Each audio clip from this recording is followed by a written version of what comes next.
Hello po, yan. Good day po sa lahat. So anyway po, nandito tayo sa Payment Center Office at nandito po tayo ngayon. Siyempre, yung nag-avail ng Payment Center din. Ito, kakausapin natin na isang estudyante at isang single mother from Bambang, Pasig.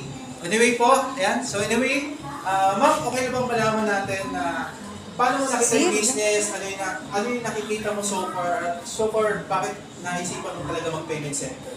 Ako po pala si Marina Saler, taga Bangbang. Nakilala ko po itong payment center nito mula po kay Sir Vincent. Ngayon po lagi ko pa nakikita yung post niya sa Facebook, kaya nainganyo po ako na mag-avail po nito. Ngayon, itatry ko po kung paano po siya palaguin. Ako naman po is mas mabilisan siyang lumago. Then, hawak mo yung oras mo, ikaw mismo gagawa ng para kung paano lalagaw yung negosyo. Okay, sir. So, yung mga services natin, sir, familiar na ba?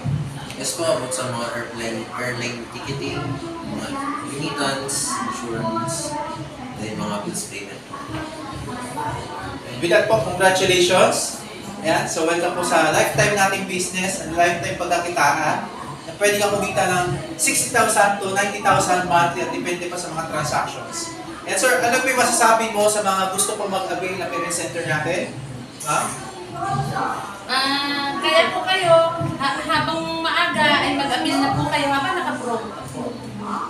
Sir, masabi mo sa mga estudyante rin na kagaya mo? Na kayo magdalawang isip, avail na kayo agad habang naka-promo pa si Payment Center for as low as 150,000. Kikitain mo pa ng 60,000 to 90,000 month. And depende pa sa transaction na gagawa mo.